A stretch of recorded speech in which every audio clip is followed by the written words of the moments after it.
साथियों नमस्कार।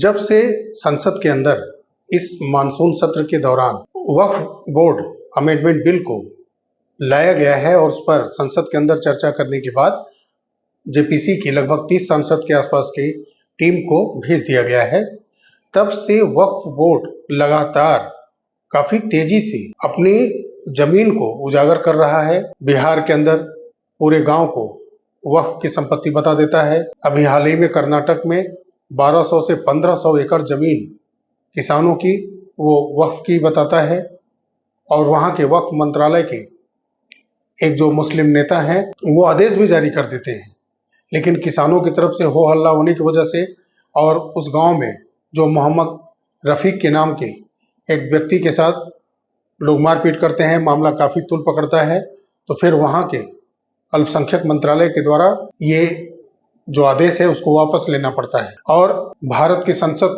जो नई बनी है वो वक्फ की संपत्ति है। अंबानी का घर वक्फ की संपत्ति है। कर्नाटक के अंदर जो 53 ऐसे राष्ट्रीय धरोहर हैं या सरकारी कार्यालय हैं एएसआई के द्वारा जो निर्मित किए गए हैं, एएसआई के देखरेख में है, उस 53 प्रॉपर्टी को वक्फ बोर्ड ने अपना बताया है। और ऐसे कई दिल्ली के अंदर एएसआई की जो कार्यालय हैं, जमीनें हैं और वहां की कई संपत्तियों को वक्फ बोर्ड ने अपना करार दिया है कि ये सारी जमीनें हमारी हैं।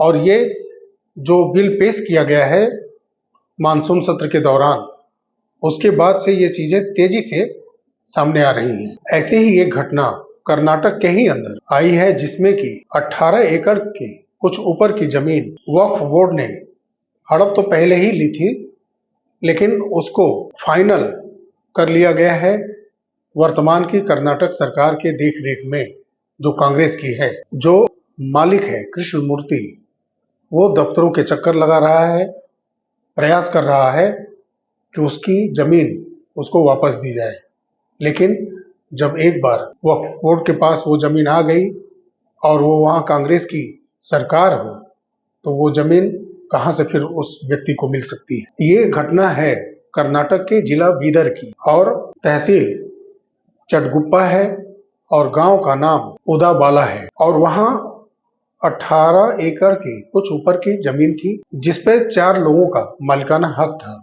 एक तो कृष्णमूर्ति थे, एक मारुति थे और एक मरप्पा और चौथा लकप्पा। ये नाम है उन जमीन के मालिकों का, जिसमें से लगभग धीरे धीरे 3 लोगों की मृत्यु हो जाती है और फिर कृष्णमूर्ति अकेला रह जाता है। लेकिन विवाद की जड़ क्या है? वो कृष्णमूर्ति जो मानवता के लिए एक मुस्लिम की मृत्यु होती है और उसके शव को दफनाने के लिए कोई जगह जमीन नहीं देता, और वहीं मानवता उदारता को दिखाते हुए, जैसा हिंदू धर्म हमेशा करती आ रही है, वो अपने जमीन में एक कोने में उस शव को दफनाने की इजाजत दे देता है और उस मुस्लिम के शव को वहां दफना दिया जाता है। 2013 में, जैसा आपको पता है कि वक्फ बोर्ड को कांग्रेस की सरकार ने अमेंडमेंट करके कानून के अंदर, संविधान के अंदर वक्फ बोर्ड को इतनी शक्ति दे दी थी कि वो चिन्हित कर लिया जिस जमीन को, वो उससे छीनना फिर मुश्किल हो जाएगा। और आप दौड़ते रहिए न्यायालय में, दफ्तरों में, कोई सुनने वाला फिर नहीं है। सुना कहाँ जाएगा? जो उनका खुद का अपना वक्फ बोर्ड का ऑफिस है, वहां जाइए, वहां एक याचिका दीजिए, उनसे अनुरोध कीजिए, फिर वो जांच करेंगे। मतलब जिन्होंने जमीन हड़पी है वही जांच करेगा। 2013 में जब ऐसा कानून बना दिया गया तो वक्फ बोर्ड ने बहुत तेजी से भारत के अंदर जमीन को हड़पना शुरू कर दिया और जहां जहां कांग्रेस की सरकारें हैं वहां चोरी चोरी बहुत ज्यादा जमीनें वक्फ बोर्ड को लीगली रूप से पेपर तैयार करवा के अंदर ही अंदर दे दी गई। और उसी में ये भी था कृष्णमूर्ति का 18 एकड़ लगभग जमीन, जिसमें लगभग 90 परिवार इस समय रहते भी हैं, उनको भी जगह अब खाली करनी पड़ेगी। और कृष्णमूर्ति लगातार प्रयासरत है कि वो कोई भी उसकी फरियाद को सुने और उसके जमीन को फिर वापस वक्फ बोर्ड के चंगुल से बचाकर दिला सके। और 2013 से जब भी वहाँ कांग्रेस की सरकार होती है तो जितने भी वहाँ पर दलित, शोषित, वंचित हैं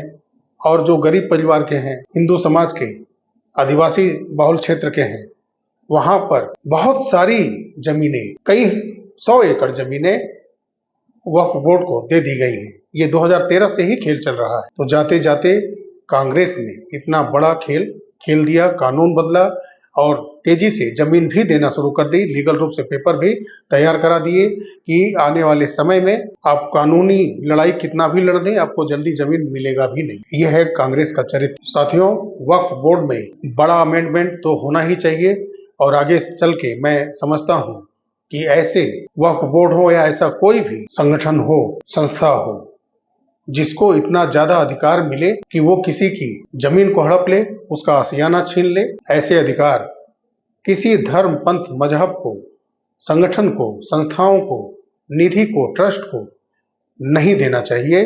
जो किसी का घर छीन ले, गांव के गांव सिर्फ अंगुली रख दे और उसका बन जाए। सरकार जब एक वर्ग विशेष की हो तो वो उसके पेपर लीगल रूप से तैयार करके सौंप भी। खैर, चेतना इस समाज को है, जागरूक बनना इस समाज को है और वो अपने वोट के दम पर ऐसों को सबक सिखा सकता है।